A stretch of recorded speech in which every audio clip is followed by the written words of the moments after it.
This case starts off like a routine plea hearing, but don't let that calm tone fool you. We're looking at a third-degree felony tied to sex offender registration violations with serious prison time on the line. The defendant, Sammy Salazar, is about to waive key rights, accept a plea deal, and trust the system. But here's the twist. Things don't stay simple for long. Questions start piling up, confusion kicks in, and the judge makes it very clear choices have consequences. Stay with us, because this case takes a sharp turn you won't expect. All right, court is calling 2023 CR 10634, State of Texas versus Sammy Salazar. Can I have parties announced for the record for the state? Allie Jackson for the state. Defense? Michael Belleville.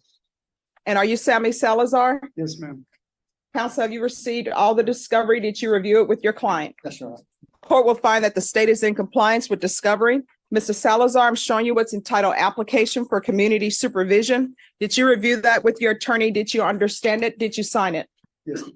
Going to show you what's entitled True Bill of Indictment. Did you review that with your attorney? Did you understand it? Yes, ma'am. Counsel, do you waive the reading of the indictment? Yes, we do. State, are you proceeding on the indictment as presented? Yes, Your Honor. And probation, this is an application on Sammy Salazar. Thanks, sir. Mr. Salazar, I'm showing you what's entitled Court Admonishments and Defendant's Waivers and Affidavit of Admonitions. Did you review that with your attorney? Did you understand it? Did you sign it in all the appropriate places? Yes, ma'am. Did you understand you're charged with violation of sex offender registration Yes, ma'am. annually? That's a third-degree felony. Range of punishment is anywhere from 2 to 10 years in prison and up to a $10,000 fine. Did you understand? Yes, ma'am. If you have a plea bargain agreement with the state, the court does not have to follow your plea. If for any reason the court doesn't follow your plea and gives you more than you bargained for, the fact that you entered a plea will not be used against you and you will be allowed to withdraw your plea. Did you understand? Yes, ma'am. Did you understand you have a right to jury trial, a right for you or your attorney to cross-examine and confront? This is one of the most critical moments in any courtroom proceeding. The judge is making it crystal clear then. If there's a plea deal, the court is not bound to follow it. That means the defendant is taking a risk by giving up his right to trial. And notice how the judge carefully confirms every detail. This isn't just formality. It's about making sure the plea is legally solid. But here's a question for you. Would you give up your right to a trial knowing the outcome isn't fully guaranteed? Any witnesses, the state would call in the right to remain silent. Yes, ma'am. Did you understand by entering this plea bargain agreement, you were giving up those rights? Yes, ma'am. And did you intend to give up those rights and enter into a plea in this case? Yes, ma'am. Counsel, has your client been able to provide you with any defenses? Yes, Do you believe he has a rational as well as a factual understanding of the charges against him? I believe he does. Do you believe he's currently competent and was legally sane at the time of the offense? Yes. Mr. Salazar, has anyone threatened you, coerced you, or placed you in fear to get you to enter this plea? No, ma'am. Anyone promised you anything other than the plea? No, ma'am. Satisfied with the way you've been represented? Yes, ma'am. Are you a U.S. citizen? Yes, ma'am. Court will find that defendant has knowingly and voluntarily waived his right to jury trial, showing you the plea bargain page. Did you review that with your attorney? Did you understand it? Yes, ma'am. According to the plea, punishment is be assessed at 4 years in the prison. State recommends community supervision. They're taking in consideration grand jury number 8050087, and there's to be Chapter 62 compliance. Did you understand that to be the plea? Yes, ma'am. Defense, Yes. state, Yes, Your Honor. showing you the waiver of appeal paragraph. Did you review that paragraph with your attorney? Did you understand it? Did you sign it in both places? Yes, ma'am. Did you understand by signing that you're waiving your right to appeal? The only items that can be appealed are written pretrial motions that have been filed, heard, and ruled upon by the court. Did you understand? Yes, ma'am. Counsel, have there been any such motions? No, ma'am. Outside the agreement, the state is requesting that your community supervision be for a term of 4 years. There be a TAP evaluation and follow all TAP recommendations. Did you understand those are recommendations from the state and the court does not have to follow those recommendations? Then to the offenses charged, how do you plead? Guilty, not guilty, or no contest? Guilty. State any evidence. State offer State's Exhibit 1 with all attachments. No objections. Oh, you may continue to confer. We're going to show you what's entitled waiver and consent to stipulation of testimony and stipulations. Did you review that with your attorney? Did you understand that? Did you sign it in all the appropriate places? Yes, ma'am. Again, did you understand you have a right to jury trial, a right for you or your attorney to cross-examine and confront any witnesses the state would call in the right to remain silent? Yes, ma'am. Did you understand that today the state will be presenting evidence in the form of witnesses' statements and police reports, but most importantly, there will be no live testimony? Did you understand? Court will find that defendant has knowingly and voluntarily waived and consented to stipulation of testimony and stipulations. Court will accept into evidence. And just like that, the court finds sufficient evidence and the verdict is guilty. No dramatic testimony, no jury just paperwork and stipulations. This is how powerful plea agreements can be. But now comes the real turning point: sentencing. The defense tries to humanize the situation, mentioning housing struggles, but the judge shifts focus immediately to compliance. Because in cases like this, especially involving registration laws, strict adherence isn't optional, it's everything. Do you think the system here is being fair or just strictly procedural? The same. All right. After reviewing State's Exhibits 1 and attachments, the court will find there's sufficient evidence to find you guilty. The court will find you guilty. Are we proceeding with sentencing? Yes. Anything you wish to say on behalf of your client? He understands his need to register. He was having trouble with his having a steady base. The only thing he would ask the court for is permission to stay at Sam's ministry when he does get out. All right, he'll have to. All right, that's really going to depend on who is at that location because of your Chapter 62 compliance. But what I can tell you is when you're homeless, you still have to report. Yes. If you do not report, you're going to be in violation of your registration. Do you understand? Yes, ma'am. Do you have any family here or no? I do, but they stay in government Okay. department, so. All right, you're going to have to get employment. The court is going to sentence you to 4 years in the prison, suspended and probated for 4 years. Taking in consideration grand jury number 805087, Chapter 62 compliance, TAP evaluation in custody, follow TAP recommendations. There's to be proof of employment within 30 days of release. There's to be no employment as a home health care provider or with minors. There's to be regular reporting. And he is on the sex offender caseload. Probation, is there anything else he needs?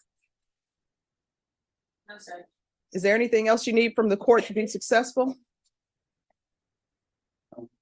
All right. In probation, I'm going to order field visits so that we can make sure that he has a place to stay when he has a place to stay. Yes, Your Honor, with the executive unit, they do so. All right. All right. Thank you. Showing you what's entitled Trial Court Certification of Defendant's Rights to Appeal. Did you review that with your attorney? Did you understand it? And did you sign it? All right. Because this is a plea bargain agreement, because I followed your plea bargain agreement, because you waive your right to appeal, you do not have the court's permission to appeal. Do you understand? Yes, ma'am. Because this is a felony conviction, you're not allowed to own or possess any weapons or ammunition. If you have a question over what a weapon or ammunition is, you'll need to speak to an attorney. Do you understand? Yes, ma'am. All right, good luck to you.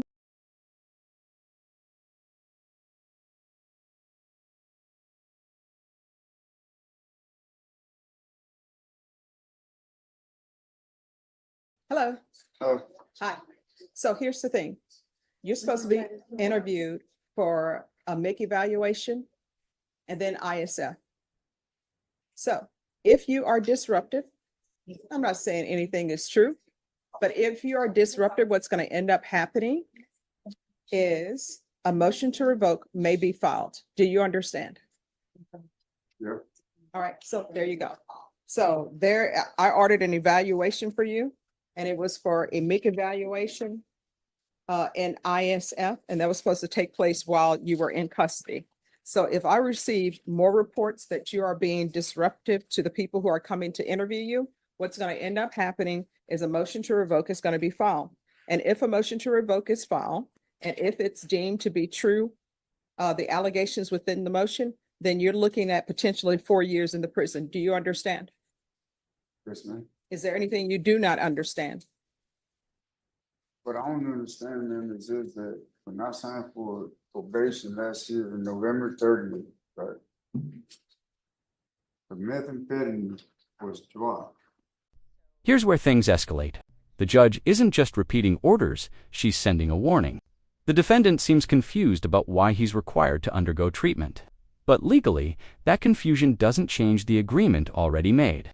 What's important here is this: once conditions are modified to avoid prison, they become binding, and the judge makes it brutally clear, equals violation, and violation could mean 4 years behind bars. So let me ask you, is this a misunderstanding? Or is the defendant pushing his limits? So technically, I never got charged with methamphetamine. I just don't understand why I'm doing this ISF treatment if I was in trouble, charged with the drug case. All right, so what I can tell you is that you and your attorney agreed probably to have the motion to withdrawn. In exchange for that, you are to do the MIC evaluation in ISF. What I'm telling you right now is you're supposed to be interviewed for a MIC. So they're supposed to be doing a MIC evaluation, and they're supposed to be sending you to ISF if you don't qualify for MIC. I want you to hear me clearly.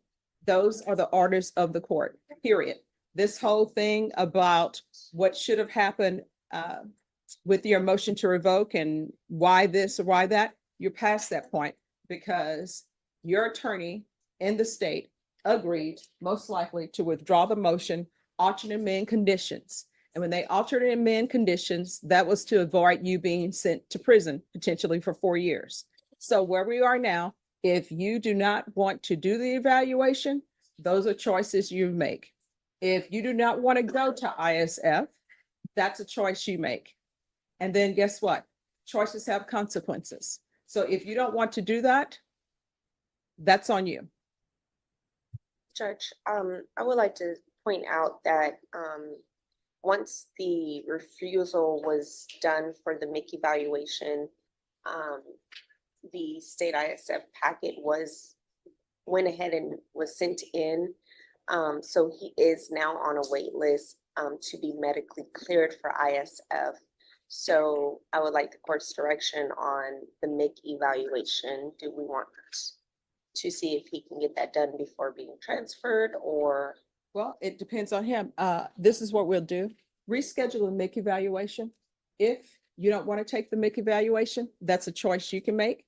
If he doesn't take the MIC evaluation, then that's a violation, allegedly, of his probation, and a motion to revoke needs to be filed. Okay. So reschedule the MIC evaluation. Do you want me to take him off the list for state ISF currently? Yes. Because when is he up for state We ISF? don't know, and I don't necessarily want to push that off because the wait time could be much longer. I'll see if we can get the MIC evaluation done before. Can you transport. do the MIC evaluation, but keep the ISF? Him on the Yeah, list? that's what I'll see if I can Okay. get it done before his transport. All right, let's do that. Okay. All right, thank you.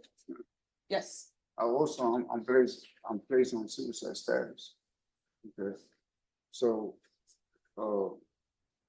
now I go back, I never refused to take it. I was called at the corporal that refused it. She was in a bad mood and she sent me back for no reason. And I did mention to her, it's a court order, it's a sativa that. All right, so this is what I'm telling you. This is what I want you to listen to me and hear me. I want you to hear what I'm saying. I want you to internalize what I'm saying. Now, reports I've received is that you have been disruptive and using profanity. Guess what? I always tell people, be kind to each other. Don't do that because you're just making other people's days hard. But if you want to do that, that's completely up to you. You're an adult. How old are you? I'm 47. I'm not All right, gonna you're act. 47 years old. So let me explain something to you. In our lifetime, we have choices to make. What I'm telling you is I have ordered them to do another MIC evaluation. If you don't want to take the MIC evaluation, that's a choice. I'm willing to If you take don't it. want to go to ISF, that's a choice. But let me explain something to you. Every choice that you make and if you try to call it a non-choice, it's really not a non-choice. It's a choice not to do anything. There are consequences. That's what I'm telling you. So, thank you. This case is a powerful example of how the legal system balances opportunity with accountability.